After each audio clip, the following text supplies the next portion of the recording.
What is up, 7-footers? We know you missed us. We took a little week off. Little bit. Jarod hit the beach, stuck his toes in the sand. a little break. Did a little nice time in Shelter Island.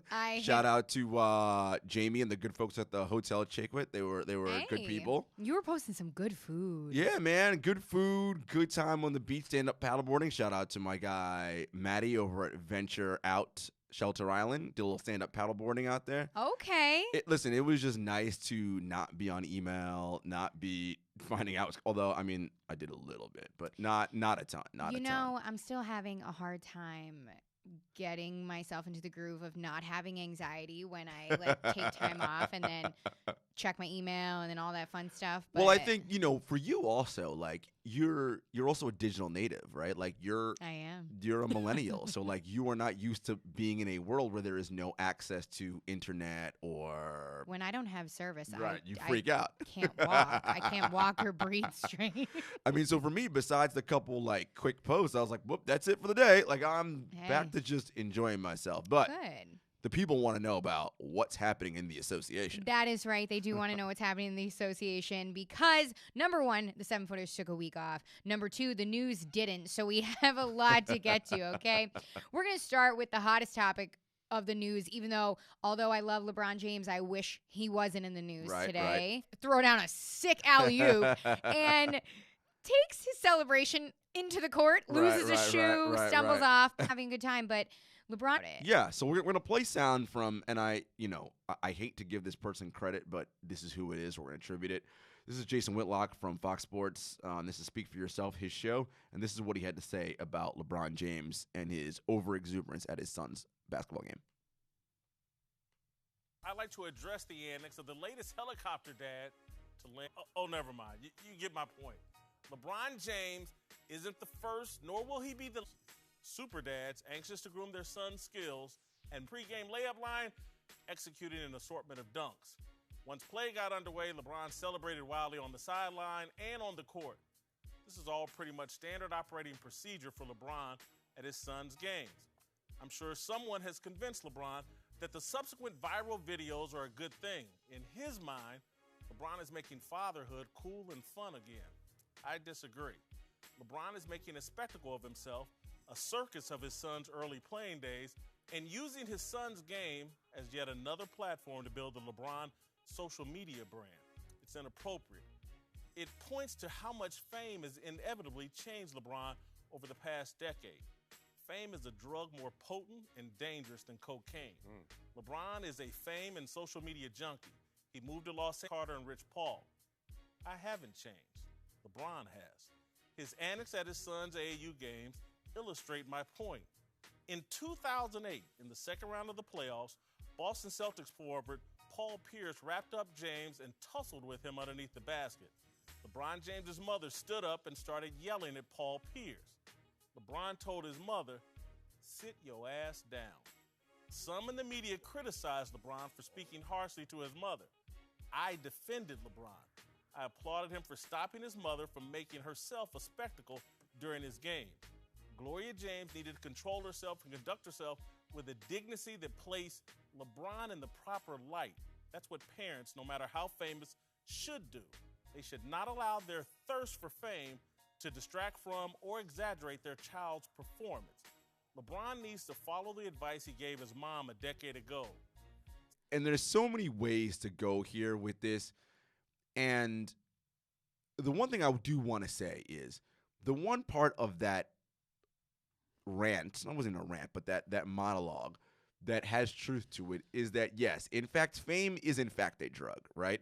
And people who become famous, many people who become famous, certainly change over time, right?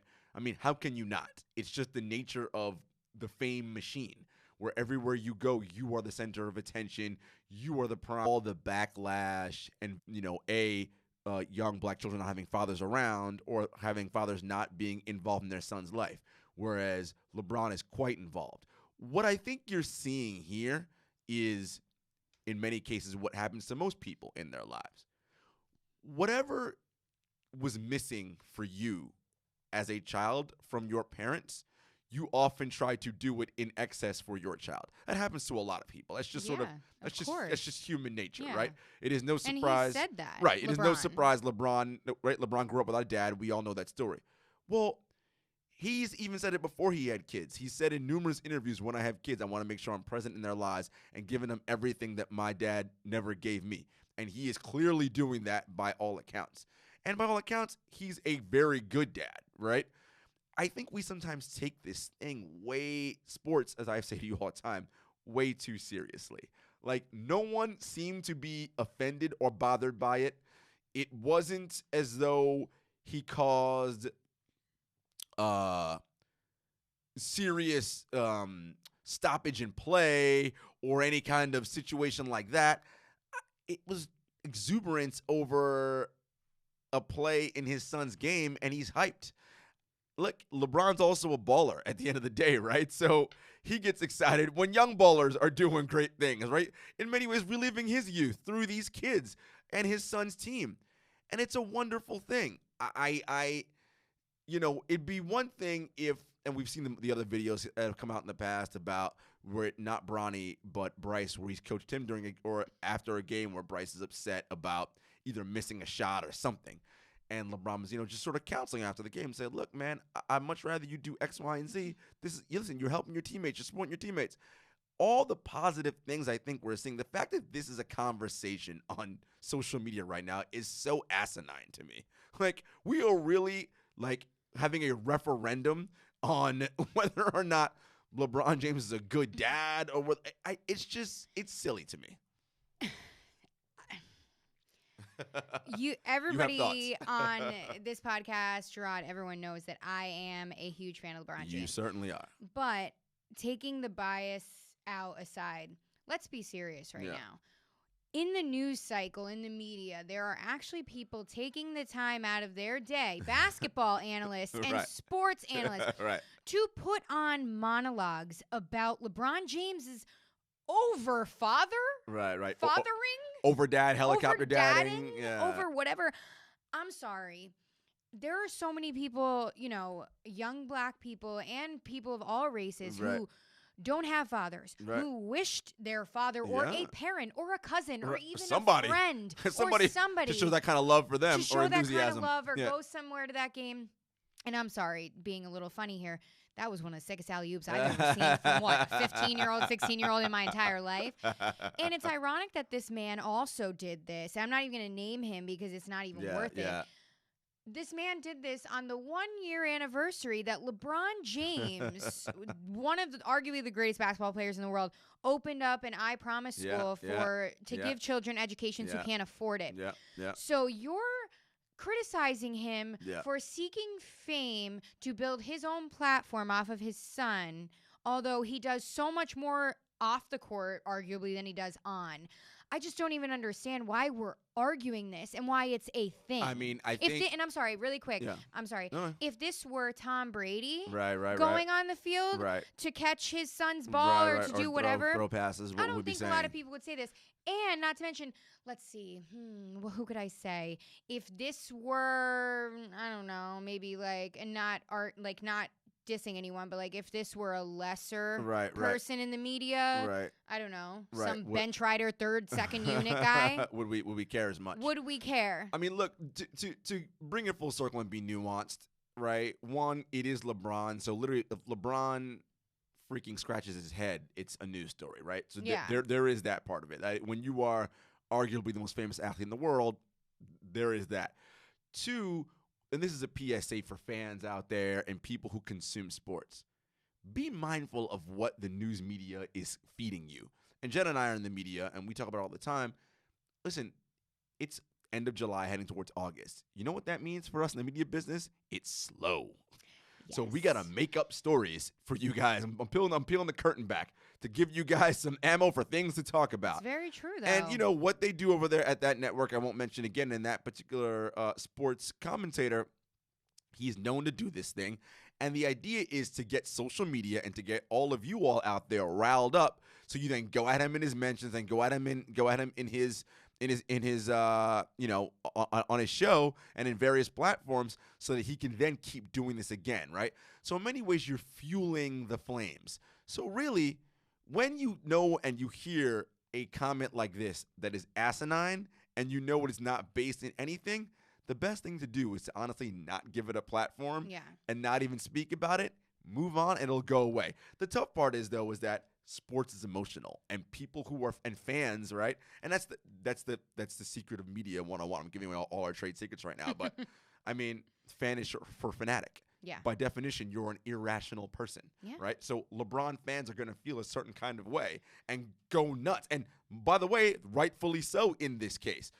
But all you're doing is going more nuts and fueling this flame. And this is now going to be a news story for the rest of the week. And it's going to cause the ratings on his show to go up because everyone's going to tune in to see, is he going to answer his critics? So you're helping this commentator by fueling the flames. So in many ways, guys, when you hear things that you don't like and you know it's based in BS, call it out for what it is and then move it on and don't allow it to build. And really quick also before we move on, and this is truly just my opinion, the end of this man's monologue, I understand he was trying to prove a point, but any sports journalist or caring or sensitive human being knows that LeBron James doesn't put his mother in the media. Right. So I just thought it was extremely distasteful that he brought up his mother. Yeah, just to bring that up again. And then he turned the comment with the mother around on LeBron James and said, don't be an ass or whatever. And that's how he ended it on a little, what I'm assuming he thought was a witty note. Right. And again, I get it. It was part of his stick that day, his script, whatever. He was trying to prove a point, but I'm sorry. You don't need to bring up his mother. And again, like I said, LeBron James doesn't put his mother on Taco Tuesday videos or in the media or whatever. It was unnecessary. Listen, that's just sort of distasteful. It's distasteful, but also that's what that particular commentator does. I mean, and so everyone should know that. And those of you who were like rightfully upset about it, I understand. But again, don't add fuel to the flame. Yeah, I completely call it out agree. as ridiculous, asinine, what it is. Move on. And we almost didn't talk about this as much a little bit today because you brought up a good point that maybe we shouldn't even be highlighting this person. Because I don't want to give him any more shine. It's unnecessary. But I do think it's fair to look, it's a topic and we cover the NBA and this is a topic in the NBA, so we have to talk about it. But I like in a way that we let our listeners and viewers and people know, hey, this is what's actually happening and understand what media is doing. And, and a large part of it is, and this has been true since the dawn of time, sensationalism sells. That's just the nature of who we, the body politic collective, we are as humans. Salacious stories work for whatever reason. That's how our brains operate as humans and as consumers of content. And, it's only going to continue for the rest of time. So it's kind of where we are. Very true. Well, now that we have aired out our feelings on that, let's move on to another topic that I was actually surprised to read this story and very, very emotional over a little bit. And it's about Jeremy Lin. We need to talk about how he made an appearance during recently in Taiwan. Mm-hmm. He described hitting quote unquote rock bottom, feeling abandoned by the NBA as he still remains a free agent. Yeah, So long story short, for you all who haven't caught up on the news or read the piece or read the hotline, the hot topics, I mean, he was at an appearance. He broke down in tears talking about how his career isn't where he thought it would be. He's coming off of obviously the first Asian American winning their first championship with the Raptors, but he still remains a free agent and he doesn't really have a destination right now. He says, quote unquote, free agency has been tough because I feel like in some ways the NBA has kind of given up on me, he said to the crowd. And he goes on to say that free agency was the quote-unquote last straw that broke the camel's back. He hung his head, he cries, and then he says every year it gets harder. In English, there's a saying. It says, once you hit rock bottom, the only way is up. But rock bottom just seems to keep getting more and more rock bottom for me. I want to actually play what you just said because Yeah, that was please. perfect. I'm sorry, I didn't realize you had the audio. That's fine. I want to, because I mean, you obviously were verbatim. I wanted to play with the pauses so that people really get an understanding of what happened. Yeah, this is Jeremy Lin at a recent event in Taiwan. And in English, there's a saying, and it says, once you hit rock bottom, the only way is up. 因为有一句话说，当你跌到谷底的时候，你只有往上爬。But rock bottom just seems to keep getting more and more rock bottom for me. 但对我来讲，好像每年那个谷底是越来越深啊。And so, free agency has been tough. 所以这个自由球员的市场对我来讲也是非常艰难的一个过程。Because I feel like in some ways the NBA has kind of given up on me. 因为有一点感觉好像 NBA 已经放弃我了。And I always knew if I gave anybody a reason to doubt, they would. So that was Jeremy Lin again, as Jenna said, at an event in Taiwan recently. And, you know, Jenna, this is such a more complex and nuanced situation than I think people understand. And I saw a lot of the reactions on social media and what people are saying, and it's varied. What is it? Some people are like, Jeremy, we support you. We're with you. You know, if so-and-so has a job, I can't believe Jeremy Lin doesn't have a job, things of that nature. And there are people who are saying, boo-hoo, the Harvard-educated person who's made $65 million in his career, that's not rock bottom, right? So, but that doesn't mean that's not rock bottom. Right. And so here is where I come out on this. One, it is clear that this is a distressing situation for Jeremy Lin, right? No one who heard that audio or who saw it could think otherwise. He's crying, clearly upset about everything. And there's a couple different things to tackle here. One, he is such a important figure in the Asian community and in that part of the world. Being who he is as an NBA player and what he's achieved, right? Linsanity, everyone remembers that. I mean, 2012, he took the Knicks to lead or to tie their record. It took the New York City and the NBA by storm. Heck yeah. And that was a big thing. And so there was a lot of pressure on him for not just himself and often for minorities. That's just the reality. For people of color, when you do something, it's not just about you. It's about your entire community and the people that look like you. Very true. Frankly, white people don't have that kind of burden, right? Like, any white person can do something and it's not that big of a deal because they're not carrying the entire white race with them, right? But that's not true of minorities and other people of color. That's just the way it is in this world. So on that hand, I understand what Jeremy's saying and what he's going through from that perspective, right? Because he's feeling he's letting a large number of people down. On the other hand, there is nuance we need to look at with the term rock bottom, right? It's all perspective based, and maybe for him, this is his rock bottom. Again, these guys are all human. They experience emotions and different things. You can make the argument he has earned $65.7 million in his career.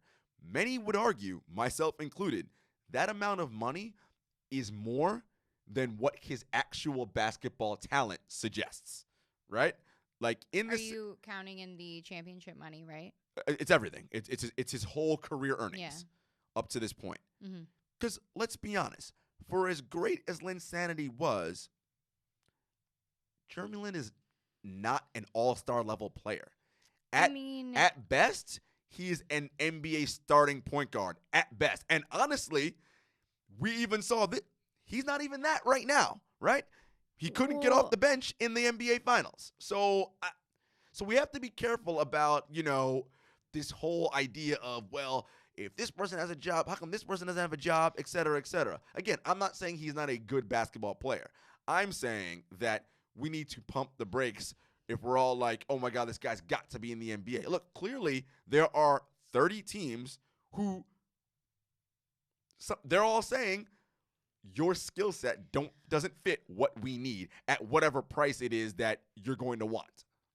No, Clearly. I see both ends of the spectrum like you do with Jeremy Lin. It's a very difficult situation because although we all believe that NBA players, celebrities, high-profile people should be media trained, they aren't exactly always the best media trained people, and that's what happens. And they speak from the heart sometimes. Yeah, of course. Speaking from the heart, do I feel like he did that? Absolutely. Do I feel as though Jeremy Lin feels like he's in a low point in his life right now and at rock bottom? Of course I do. I believe the man. Yeah.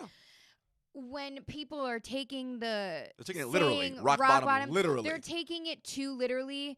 Let's be honest right now. If we were all at the same level in life, life would be a little weird and a little, we would all be president of the United States and none of us would be able to live in the White House because the population would be insane. We'd have to make a mansion of the globe.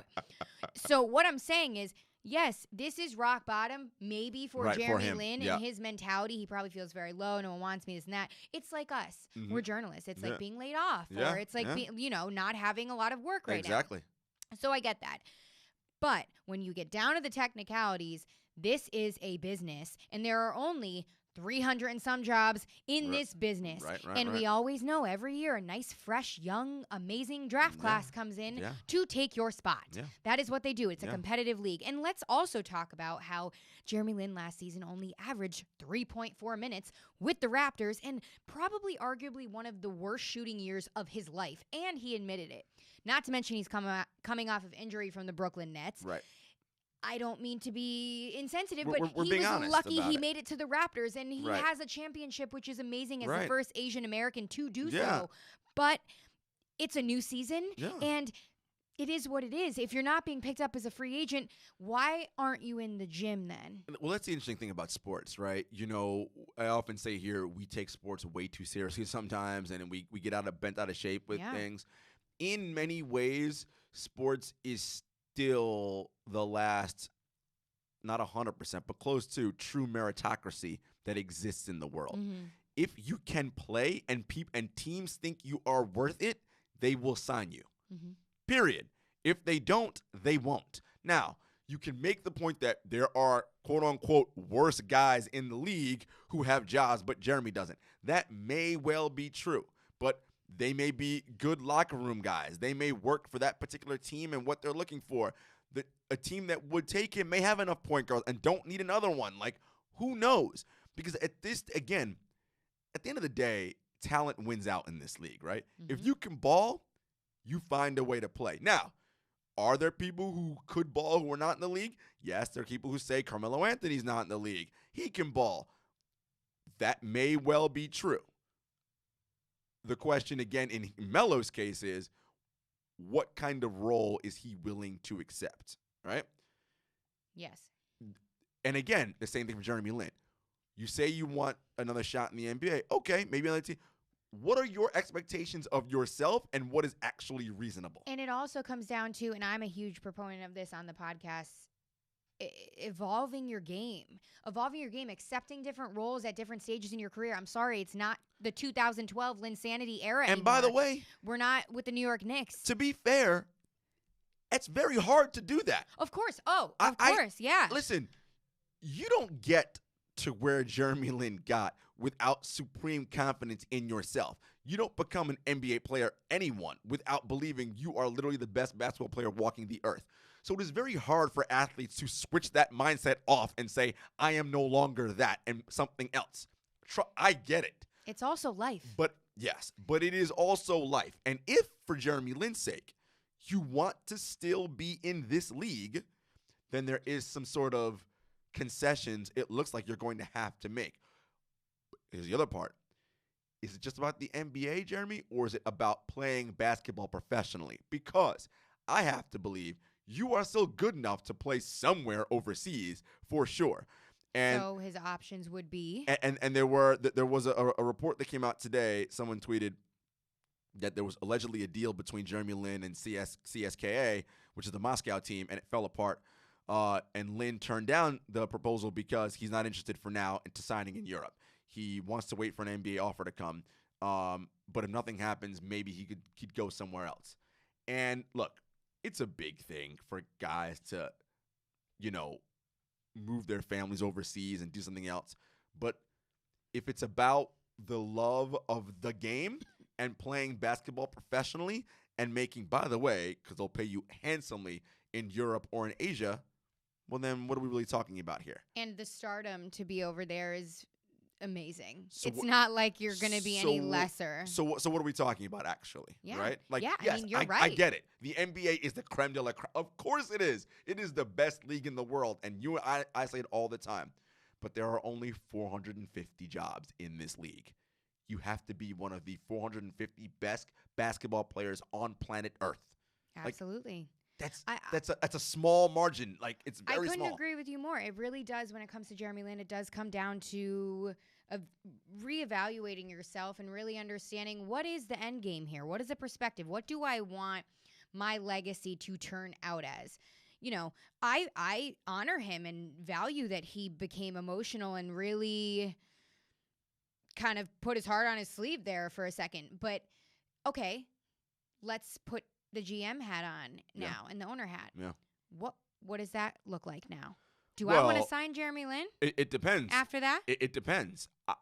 Certainly not for a lot of money. I mean, he's looking somewhere on a mid-level exception, maybe. I mean, I'm not paying him $8, $10, or $12 million a year. For what? Yeah. You have not shown me in recent years that you can be a starting caliber point guard. So I don't know. I just don't know. You know, that's me. But, you know, I don't want to go nuts on where or what. But again, to our original point, there needs to be some reality moving in and thinking about, okay, man, what actually is my life here? You know, what am I actually doing? Exactly. I mean, we'll leave it there. Yeah. You know what it is. Let's talk about the World Cup in China coming up August 31st right now. FIBA World Cup. Woo-hoo. FIBA World Cup. It's usually a star-studded event, but we have a big handful of NBA players that have already chosen not to attend, have opted out for various different reasons. We have Kevin Love. We have Anthony Davis, who's quote-unquote preparing for a championship. Apparently, James Harden is preparing for the new Rockets team. We have Bradley Beal preparing for the birth of his second baby, which is very accurate. And we also have the Blazers backcourt, Damian Lillard, CJ McCollum. They're both staying home. Spurs guard DeMar DeRozan, Eric Gordon staying home, as well as Tobias Harris, JJ Redick. The list goes on. Now, this is a huge conversation because this is the international tournament. It sets you up for the Olympics. Now this is the 2020 Olympics in Tokyo, which will take place from August 31st to September 15th.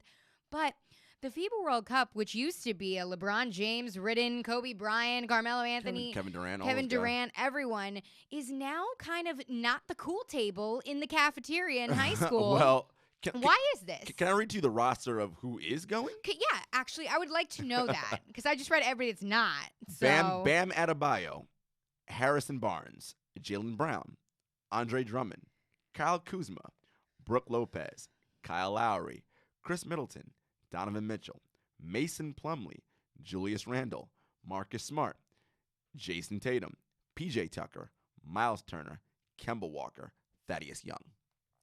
Now, these are all great. Once again, they are in the NBA, and I just finished last segment saying they are among the 450 best basketball players in the world. Yeah. I'm going to tell you right now, that team ain't winning the World Cup. Well, no, I mean, there were some names you threw in there that are doing it for the beginning stages of their career. Right. You know, it's a great thing for Donovan Mitchell to get that experience. Jaylen Brown. Jason Tatum, the young guys. Yeah. Donovan Mitchell, all the young guys, I believe they should go and do Julius Randle, all those guys. Kyle Lowry, I feel like he's still recovering from that right. thumb. I'm like, Kyle, what are you doing, I don't know. bro? I don't know about that. And PJ Tucker, come on. No. Here's what I'm thinking, honestly, about this right now. These guys are recognizing that, look, man, we can't be out here playing this kind of basketball late into the summer. And by the way, shout out to our good friend Otis Harper, who's watching us live, who said Jeremy Lin should stop crying. Oh my gosh. One of the guys in your crew commented too, and he was like, I'm on the boo-hoo team. I was like, oh, snap. I mean, look. Okay. To each his own. That's why we're in this business. But look, these guys, especially if you've played into the playoffs late into the summer. Oh, into, yeah. May and June. No, the season starts earlier and earlier every year. It starts in mid-October, which means we're going to be back at training camp in September. So if I play FIBA World Cup, I'm playing I don't have the summer off. And it's not a pickup game here. I No, mean, we're in the World Cup. this You're is representing the intense. USA. This is a gold medal experience. I also don't have time to work on my game and get in the lab. I Yes. also don't have time to, guess what, recover. Exactly. Listen, Let's all remember that one. Everyone knows that these guys love to ball and they are hoopers. We all get it. But in order for you to be at your optimum best, you need time to recover. I completely agree. I think all of these big names have definitely opted out. Number one, to recover. Number two, to work on, extended injuries and different things with their Yeah. games. And number three, it's no surprise that the entire NBA has shifted. Yeah. So I don't blame a lot of these guys for saying, hey, I'm going to hold off this year. Yeah. I got a new team. Yeah. I got to mesh with other people. Yeah. We need to get in the lab. We need to work. I'm sure Pop is definitely scratching his head, but Not to mention, it's since 2004, when we had that debacle in Athens, and a debacle for the U.S. men's national team is a bronze medal, right? Because we're supposed to dominate and win every time. They revamped Team USA, and from, I want to say, 06 or 07 on, they haven't lost an international competition. And it's been wonderful, but guess what? You got guys, and, this Durant's coming off injury, but Durant's played in at least 2 Olympics and at least 1 World Cup, and he's got three gold medals. What why do you else? need to? What else is there left to do? Yeah, it's time to move on to new goals, We've new already accomplishments. done that. Yeah. A lot of these guys, LeBron's won 4, 2, 3. And It's the enough. thing is, too, and I hate to say this, I don't mean this in any type of disrespectful way, but I do believe that the World Cup has kind of ridden the coattails of the popularity already, and I think it's becoming less popular with the NBA specifically. I don't mean, other international Olympic contending tournaments, but I do believe it has had its prime years, and it's look, on the decline a little bit. FIBA's goal was to make World Cup the bigger deal and not the Olympics, but it hasn't worked out. And I don't know how you're going to incentivize these guys beyond representing your country. It's like... And did you also notice, too, there hasn't been much of an argument or backlash about any of these guys dropping? No. Because people understand. They get it. And I think a lot of people who watch the NBA and who might have not even watched the NBA and have seen the trends or the viral videos, a lot of injuries were had this year. Yeah. A lot more than I feel like we're used to seeing, or at least devastating ones. For sure. And it's just, you don't want to play with fire anymore. My thought process is for this is... for FIBA World Cup, maybe what they should do is consider making it, for the U.S. anyway, I don't know about anybody else, making it our U24 team, right? So players under 24 that are pros. I like that. Right? I like that a lot. You get Give them a chance you get to the young get guys experience. in there Yeah. to get experience on the stage, and they get into that Team USA circuit I like that. to become on the next Olympic run, right? It would be nice, And look, Zion's not even going out there, right? Yeah, and he declined. And it's I mean, he was hurt in summer league, right. but yeah. It's tough, and a lot of these teams are going to be probably okay with their players not going because they're like, look, Hey, as much as we love our country, we got enough invested in you for our season. We don't want you. I mean, we saw what happened to Paul George a couple Olympics ago, right? I mean, we don't want those frightening. things. I have PTSD still. And look, granted, you can get hurt and injured anywhere, but that one left a scar. right. Literally. So I get it. Trust yeah, me. I get absolutely. I mean, it's a tough one, but I don't see any backlash from it, so it's all good. Now, on to a little bit more of a positive note. We're seeing a lot of good stuff. A lot of guys getting in the lab this summer. A lot of unlikely matches. A lot of good friends. I love that this young core group of guys, second year, third year, even newcomers, have really embrace their friendships together. We have a ton of guys working out together. The videos are amazing online. NBA Twitter has never been better in a summer. Guys, it's summer workout season. That's right, baby. That's right. What it do, baby? We have Donovan Mitchell working out with Melo in the offseason. D'Lo and Steph getting used to the new camaraderie right there. I mean, he's going to be essentially the new Klay Thompson while he recovers from ACL tear. Donovan worked out with Kyle Kuzma as well. Yep, him and Kyle Kuzma with that new blonde hair. Love it, Kyle. Oh my God. We got Trae Young cooking in the lab with everyone. He was killing it at Drew League, man. Yes, he was. He was putting on a show. Yes, he and my was. guy Triple J I Putting in wasn't even that going to say Triple J's name because I knew you had putting it. in that work. Putting in that work. Well, Jenna, let me ask you something about these sizzle reels that we see out here in Oh, these streets. ask me because they are sizzling. You love this stuff. Oh, you know I Look, eat in the palm of the hand of this. and you know me. I'm going to throw some cold water on this right now. Oh, here we go. He's putting out the fire. I'm Putting out just the fire. like, are we going to get real hyped over some summer workout videos? Yeah. I mean, look. What do you mean? Well, the one video I want to talk about is the Ben Simmons video. Where Oh, you mean with my guy, Ben Simmons, 6'10", Australian man point guard of the Philadelphia 76ers, knocking down a lefty jumper.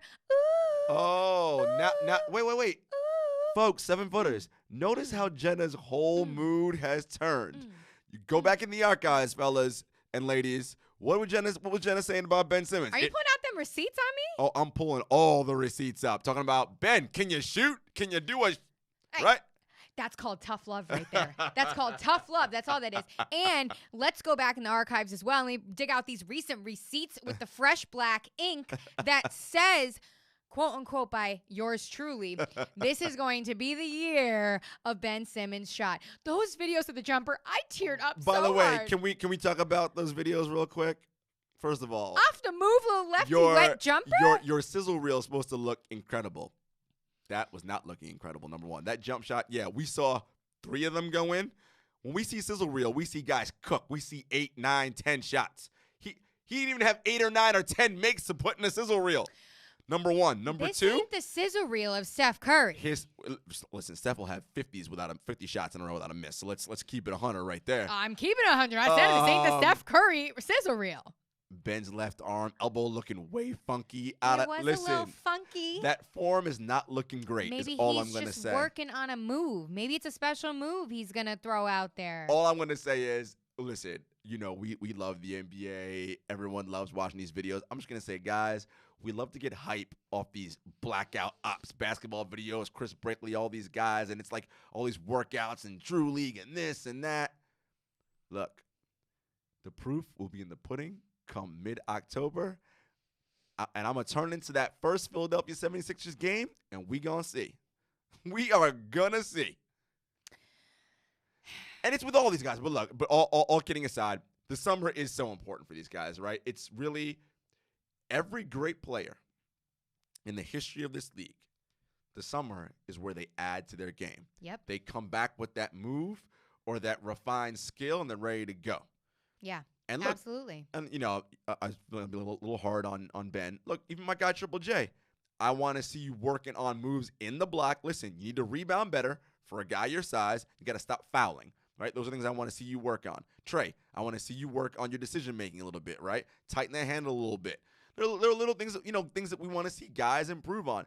Tatum, you're going to hit threes now? You can go back behind, or you're going to be on that mama mentality long two nonsense. Oh. All right? Like, I want to see these guys really honing their crafts, and we'll see what they do come the preseason and come opening night. Agreed. And speaking of all the workout mixtapes that are going on out here, have you noticed that a lot more guys are coming out of the woodwork working on them threes?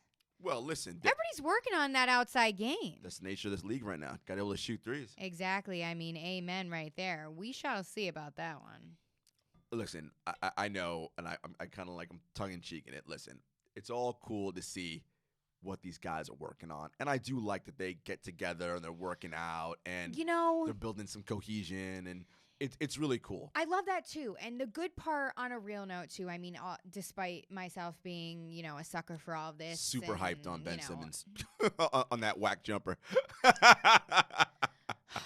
Rome wasn't built in a day, Jarod. It was not. It wasn't. Okay. I'm giving you a hard time. We'll listen, tuck that elbow. Ben, We'll tuck that elbow in. Listen, I want Ben to be awesome because I think he is phenomenal. That's all he needs. It's like you're one step closer. Listen, if he gets a jumper, yikes. I mean, we shall see. We shall see. He gets a jumper. I mean, it's like, I mean, it's just I love. You got him, Giannis. I mean, Jesus. Oh my God. I do love seeing these guys work together on this stuff because they go against guys one-on-one that they want to challenge their game. They go against guys that they don't normally get to play live. You got some West Coast and East Coasters, you know what I mean? So it's fun. Plus, I love when the veterans get in there with the young guys. There's an old Melo, saying. Kuzma, CP3, There's an and old Trey. saying, Jenna. Iron sharpens iron, baby. Right? Mm. That is how you game recognize game. That's how you get better. You ain't gonna get better playing scrubs, right? You gotta go head to head with your peers. You gotta be in Drew League going at it with Harden. You gotta these are the dudes. I mean, obviously he's injured, but you gotta be playing pickup with Kevin Durant. Like this is how you get better. Ain't that the truth? Right? Steph Curry. You gotta go with Giannis. You gotta go against the best guys. That's how you do it. Speaking of Kevin Durant, I did see a video. We took last week off, but I saw a video last week of him shooting the little pool, jumpers in the pool. I was so happy. Jumper still wet, you baby. know me. I'm very critical of Kevin Durant, but I was so happy. That jumper still to wet. see him. Listen, it was funny. I was having a conversation with my cousin on Saturday. We were at a family thing. My brother's home from China. Shout out to my brother Michael. Nice. And we were talking about because my cousin had suffered an Achilles, and Ooh. so he's like, "I'm telling you, no one comes back from that injury the same." And I'm like, "I'm not." Oh, you're definitely arguing. And I'm not saying that you don't, but I'm like, that jumper's still gonna be wet. Like Oh, it's yeah. yes, like he may never be as athletic as he once was, but that jumper's still gonna be wet. He's still an elite shooter. Hey. So listen, time will tell. That is We'll exactly see. right. We'll see what version of At Kevin least Durant now is he won't in be too another year. far away, though, down in Brooklyn. Listen, all good. You Get know ready, who's also not too far away in Brooklyn? Uncle Drew. UD, baby. Oh my God. You better catch your girl on the sidelines, Oh no! I listen. You know your girl's going to be in Brooklyn. I'm gonna have to let Eli and my guys know. Please ban her from this arena. Don't let her in the locker room or anywhere near any of these You guys. know I got that black jersey ready. Jenna, you are a member of the media. You can't be rocking a jersey in the locker room. What's wrong with you? If I ain't working that night, your girl's going to be rocking that jersey. I'll be rocking the jersey, the pants, the hat, everything, the sign. Folks, if you couldn't tell, she is a Kyrie stan. Hey. One day he's going to be like, Jenna, I have watched you support me Lord. from Duke when I played 2 games. And I love you. That's right. All right. Let's move on here real quick to C Block. Some news and notes because we got a lot of guys securing the bag. We got Tim Duncan joining the Spurs with Pop. Yeah. We got Zion signing multi-year deal at age 19 with Jordan Brand. Yeah. We got Paul Gasol moving to Portland. You're hyped right now. I am. We got the Clippers GM wilding out. Listen. Okay. For CJ, 3 years, $100 million. Good for CJ. I mean, that guy. He's such a good player. He's a good guy too. I really enjoy CJ a lot. He does a camp for young journalists. He sure does. What a he sure man. does. Listen, CJ's gonna come try to take our jobs when he's done playing. Dang, class act. Gonna be in the media. No, but 3 years, $100 million, keeping together that backcourt of Dame and CJ, and what's going on in Portland. So we applaud that. Tim Duncan gonna be on Pop staff as an assistant coach. What news was that? And Classic Pop comes out and says, I've been his assistant coach for like 19 years. It's about time he returns the favor. It'll be interesting to see what kind of role they have Duncan doing. Is he gonna sit in the second row or the first row? Who knows? And also, what does Duncan have aspirations of actually becoming a head coach one day? Well, I mean, let's be We serious. don't know. Pop ain't gonna be there. He won't be too long. But I think what they're doing in San Antonio is they're paving the way for Becky Hammon to become the first female head coach and take over when Pop. That's what I think is going on down there. That's right. And then maybe Becky will have Tim then move up and be one of her lead assistants. But time will tell. It'll be really cool to see Tim back involved in the game on the sidelines in San Antonio. So that's cool. Zion, Z baby. Here's the interesting thing about the multi-year deal with Brand Jordan. Look, they're paying him, with Jordan Brand. They're paying him, so cool. Kudos to that. When you are a Jordan Brand athlete, you're never going to outshine the Jumpman logo. No, you are always a prisoner of the Jumpman logo. And I hate to say that, but that is that. And I think that's obviously a main reason why LeBron James didn't sign with Jordan because, obviously. Why would he? No, I'm just saying, breaking it down, he's compared to Jordan. He'll always be number 2 in the eyes of the brand. So imagine, Exactly. But the thing with Zion that I found interesting was, according to reports, he took less money to be with the Jordan brand compared to other brands. I don't know who offered him what or whatever. Right. And he came out and said that he wanted to wear the logo that he always grew up loving. Listen, and his favorite player in this and that. that's all well and good in Michael Jordan, you know. But it's like, is that the arguably best GOAT. move? Is that the best move for you, Zion? Like, And think your about brand? it. Think about it. Russell Westbrook is a Jordan brand athlete, and he has a signature shoe. What you know about that signature shoe? Wow. Yeah. And Russ should be able to sell shoes. Oh. Whatever you want to say about Russ's foibles in terms of like efficiency on the court, whatever. No, you're Russ right. is one of the most popular players in the league. You're right. He should be moving massive units. And the thing is, too, and I'm not comparing, but I'm thinking about the things that I do see and things that are exposed to us. We see the Kyrie shoes. We see the LeBron KDs. shoes, the KD shoes. We see the Steph with the We see Under the- Armour. We see everybody. Wow. Jarod with the points. I'm just saying, CP3 had as a Jordan brand guy, and he had a signature shoe. Do you even know about that? That's my point. Like, D. Mitch with Adidas and everything. that's my point. Like, Wow. Harden with Adidas. Like, look, Yeah. you're gonna forever be in Jumpman's shadow.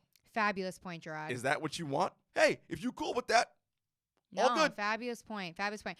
I would That's all I'll love to say. know the inner dealings of that negotiation Yeah. and that contract. And, to and be I honest mean, with I'd you. imagine they're gonna give him a signature shoe at some point. How they gonna Uh, how they gonna move those units though? Not to mention, I wonder if it also had something to do with when he ripped the Nike shoe when he fell Could in have the been. Duke game. Could have been, but I mean, So- let's be real about this. So people, again, pulling the curtain back. Jordan Brand is a subsidiary of Nike, right? It isn't as though Jordan Brand has their own special no, true. It is the same umbrella. Nike is the parent company, right? Yeah. Jordan Brand is just a, I just wonder if there were kind of little like political fights about it. maybe. I'm just interested to see what happens with that. I going am forward. too. I am too. Yeah, we have Paul Gasol to Portland. Yeah, look, they're gonna need some big man backup help because Do you like this Nurk's move? still out. I do. I mean, Powell got a little bit left in the tank. How I called him Paul. A lot of people are high on Portland. I'm not high on them. I'm just like, as I said on this pod many times, they aren't a true Western Conference Finals team as they were last year. That was seeding. I'll be very curious to see how they play this year. And look, with the Warriors not being the juggernaut and the clear favorite, the league is much more open. And look, anything can happen. But I'm curious to see how everything meshes up in Portland. But I do like this for them. Hey. Yeah, me too. Good asset to the team. Like you said, Nurk is still out. Mm-hmm. Let's talk about a little bit here quick. NBA is investigating free agency tampering. Yeah. So we got some Possible tampering before free agency. Yeah, we got some sound, I think, from our good friend Rachel Nichols over at The Jump. Let's play that really quick. Are reporting that the NBA has opened an investigation into potential tampering around how free agency played out this summer. More than $1 billion, that's with a B, dollars in contracts were, I don't know, guys, miraculously agreed to in the first 24 hours of the new league year. Owners subsequently raised concerns at the Board of Governors meeting earlier this month in Vegas in what Windhorst and Lowe describe as a, quote, tense meeting that included Labor Committee head Michael Jordan saying some free agency rules may need to be revisited in the next collective bargaining agreement. Sources also telling the two that the investigation will likely focus on some of the earliest reporting deals at the opening of free agency. Zach and Brian reporting that the investigation might not result in formal punishment, although if they want, the league can issue fines, revoke draft picks, void contracts. We don't think it'll get that far. The investigation, though, might, as Michael Jordan suggested, lead to some rules changes. Dave, what's your reaction? So, obviously, and we joke about it, we say all the time, right? I mean, free agency started June 30th, 6 p.m. That was the official when it began. Yet, literally at 6 o'clock on the dot, deals came in like wildfire. Deals came in, guys are announcing where they're going on their own. Which, of course, means that these deals were agreed to well in advance of the June 30th deal. Yes. What the league wants to do, clearly, is prevent teams from tampering with players that are not under their control, right? The idea that the GM of the Clippers can talk to representation or even the player from the Milwaukee Bucks or the Oklahoma City Thunder or the Miami Heat during the season is problematic. Yeah. And the league can and should legislate that as best as they can. I heard some reports talking about confiscating laptops and emails and trying to get into that so they can set that up. And that I would have no problem with that. What they cannot legislate, however, is players talking to each other and wanting to team up. Yeah. That will not stop. No. And it shouldn't stop. I agree. The camaraderie needs to happen. Players should be allowed to converse with one another as much as they want and talk about potential futures of playing together. I agree. Now, the issue and the pushback you have from fans and purists are, well, then that means this guy's not fully bought into the team. He's already got 1 foot out the door, blah, blah, blah, all this and that, et cetera, et cetera. Look, and Steve Kerr came out about talking about Anthony Davis and how he and Rich Paul demanded the trade. They get pushed out, et cetera. Look, we are living in a period of time right now where this is just what guys want to do. And to be fair, guys wanting to move and be somewhere else isn't new. This has been happening since the freaking 70s. No. Okay? The difference now is that the players have the leverage more so than the teams and ownership groups and the GMs do. And that is rubbing certain fans and certain media members the wrong way. Personally, I don't care. I think it's great because It's it wonderful. allows them not to be so chained down. We've had this conversation before where these players feel like they're more of objects than people, and Exactly. nobody cares about their needs and wants, and Exactly. I'll ship you where you want to go. I can put a price tag on you. Exactly. This is the conversation and the camaraderie that allows them to be people and not robots. Listen, I'm with you 100%. You know that in most situations, I am pro player. Yeah. And to be fair to the teams and the fans who root for teams and franchises and all that, look, teams don't have to move guys. They just don't, right? Sam Presti did not have to trade Paul George to the LA Clippers. He could have been like, you're under contract. You're playing this out. Now, he realized, okay, in order for you to get Kawhi, you have to get Paul. So I'm going to demand as much as I can. All this means now, it's going to force teams to be good at their jobs.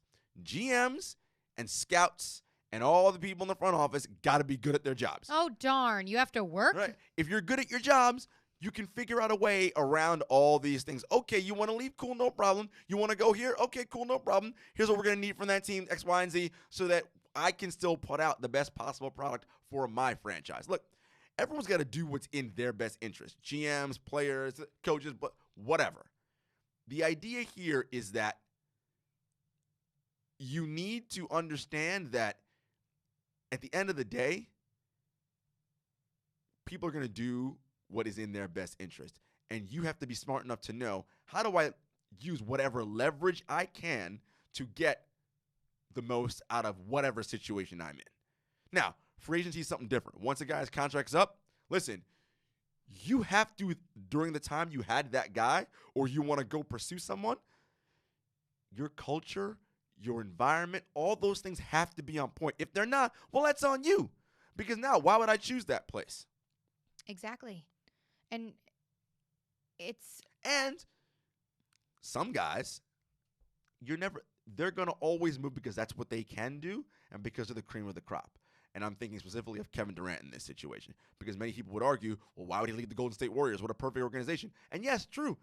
In many ways they are. But maybe he didn't want to be there anymore. They won their 2 titles. They won the finals in the 3rd year, and he got hurt. Maybe he's like, you know what? I've done my thing here. I want to do something else. Exactly. Certain guys who are that good will always be like, I can do what I want and leave. And they can. And it's the same thing about dealing with things in real life, too. You don't want to keep reading the same book over and over and over again. It's about what these players want and how they want to be better players, better people. They want to experience different things Live and in different environments. places. Exactly. Whatever it is. It's about evolving, and it's a life, and that's why I believe that they should still keep their voice. And like you said before about how they didn't have to trade Paul George. Okay, you tell him he could, come here, play under contract, this and that. Okay, cool, but what's that going to do to the chemistry of your team? What's that going to do to the culture of your team? What's that going to do to the vibe with your team? You know what I mean? And Presti played it perfectly. Exactly. He knew, again, meet them a little bit Clippers here. weren't going to get Kawhi if they didn't get Paul George from Oklahoma City. Cool. I want all your draft picks. I want Shai Gilgeous-Alexander. Like, okay. Yeah, that doesn't mean you can't take them for everything they have. Listen, Take it. so you do what, again, Presti did what was right for his team. Now, they're set up in a position where they're like, all right, cool. We can now build towards the future. Wonderful. Rebuild mode. Teams have to be smart, and they have to recognize that as players have the power, and listen, especially the top end guys, that's how it's going to be. They're going to try to rework things and do things a little bit differently in the next collective bargaining agreement, try to take back some of the power from the players. But Michelle Roberts is a great head of the players union, and Chris Paul is president. Look, I think those guys are going to dig their heels in, and they're going to want to control their own destiny, as they should. And for fans who want to cry to me and say, but what about us? Listen, you root for the laundry anyway. So you're a Knicks fan? You're going to always be a Knicks fan. Yeah. You're a Thunder fan? Listen, yes, it would be nice to keep your guys, but they're not your guys. They don't belong to you. Right? Like, they just don't. Like, there's a simple saying, Jarod, that people usually use, and it's called life moves on. it just does. But you root for your franchise. That is right. That is. right. You know, speaking of franchises, 2 more notes here. Bradley Beal.